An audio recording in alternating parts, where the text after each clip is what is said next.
Moonraker. And Well, Mr. Bond. We meet again, and for the last time. Since you have only just regained consciousness, I must tell you that you are in the exhaust pit, directly under my starship, Moonraker 5. Shortly, I, Drax, will blast off to my new space station high above the Earth, and proceed with my plan to poison the Earth's atmosphere. Of course, the blast-off will blast you to ashes, Mr. Bond. It's a pity you will not be on hand to witness my creation of a new super race dominated entirely by the whims of Drax.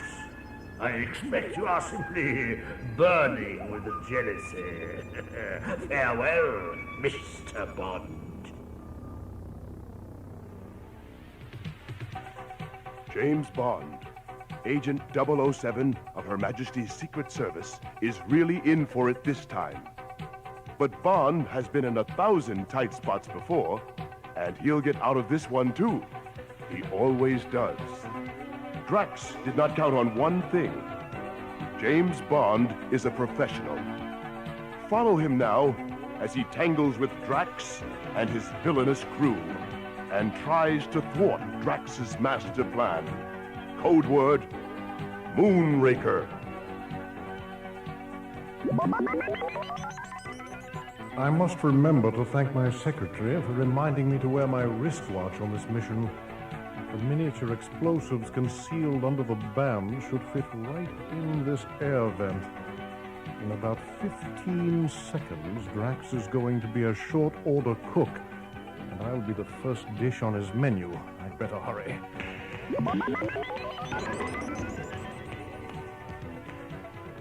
It worked. Now to get out of this pit. It's hotter than a microwave in here. I wonder where this shaft leads.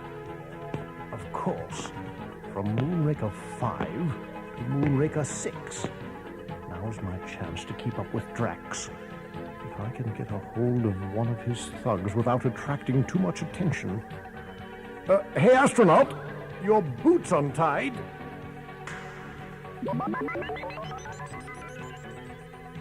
One karate chop on the neck is worth 2 in the ribs.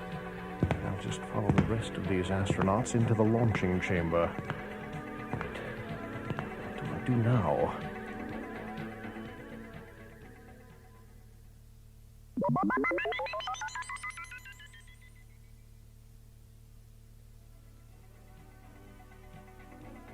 Keep cool, James. We must be on a prearranged flight program. I'm in luck. There's Drax ahead of us, riding in Moonraker 5. Where are all these Moonrakers going? Great Scott! There it is now. A space station as big as a moon. But how can a satellite this big go unnoticed on the radar screens at NASA? Uh-oh. No time for questions now. We're getting ready to dock. I've got to make sure I stay in line and don't attract any unnecessary attention. But just then, Bond makes a false move. Hey, astronaut, you at the end of the line. Where's your partner? He's right behind me. Over here. With lightning speed, Bond spins and gives the astronaut a quick jab. Ha! Red alert! Red alert! Intruder encountered on landing stage. Repeat, intruder encountered on landing stage. Last seen running for interior of Drax Station. Lower levels. Bond is in a fix now. He has only one chance, and that's to get a message to Earth and hold out until help arrives. Just then, Bond turns a corner and comes face to face with Drax.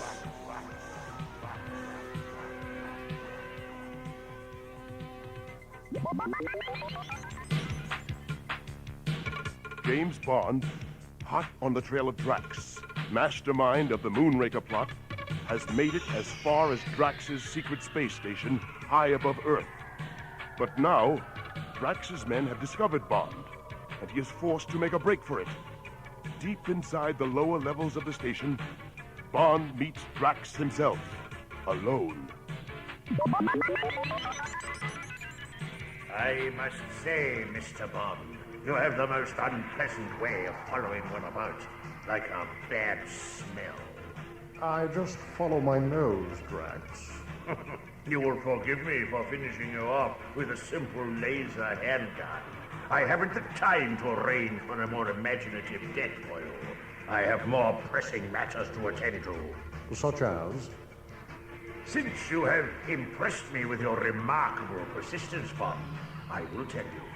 I was about to enter the door behind me, which leads to the central control room of the Drax station. From here, I will mastermind the release of poison gas all over the Earth, thus wiping out the entire human race. Then I will be free to create my super race. It will never work, Drax. NASA is sending space shuttles crammed with United States Marines straight for this station, even as we speak. Really, Mr. Bond? You expect me to believe such a thin story? This space satellite cannot be detected from Earth. In the room behind me lies the most sophisticated radio jamming device known to man. And now, Mr. Bond, it has been my pleasure. Goodbye, and good riddance. How long do I have to live, Drax? I don't have a watch, Mr. Bond, but I give you about 5 seconds. But why don't you consult your own watch? I will, Drax. Let's see. 5 seconds isn't long for me to live, but plenty of time for you to die. Before Drax can react, a poison-tipped dart strikes him in the chest. You! What did you? You really ought to check into my line of wristwatches, Drax. But now, if you will kindly step this way into the ejector compartment.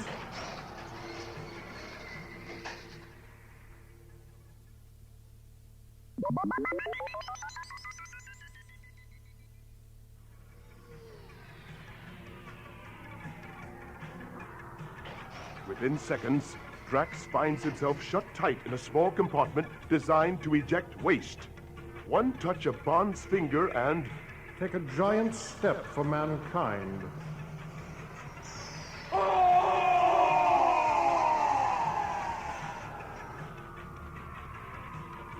Your insane dream is over, Drax. But I have other things to think about. Now, to get to that radio jamming device before somebody gets to me. This laser handgun should come in handy. Let's see how it does against the control panels. But first, I must break in!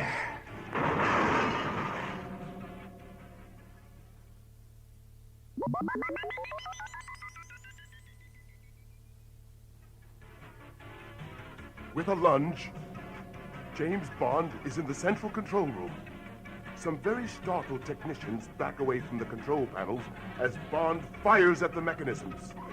Soon the panels begin to crackle and explode, and the room is flashing red, white, and blue colors, like weird lightning. Bond is on the loose. Radio jamming control failing. Prepare to board Moonrakers for evacuation of Drax Station. Repeat, board Moonrakers for evacuation of Drax Station. They should be picking us up loud and clear at Mission Control in Houston, now that the jamming system is out of order. Soon the Marines will be on hand to pick up the Moonrakers that are trying to escape. Without Drax, they're nothing.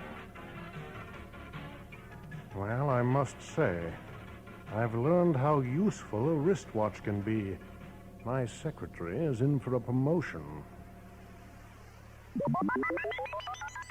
A few hours later, James Bond looked out of a porthole of the Drax station. He spied the familiar emblem of the United States Marines as a fleet of their shuttles rounded up the stray Moonrakers and arrested their crews. He also saw something else. Far in the distance, through hundreds of miles of interplanetary space, a small blue orb was glowing. Bond would be there soon, because it was Earth, so small and lost in the huge, unknown galaxy. But for James Bond, it was home.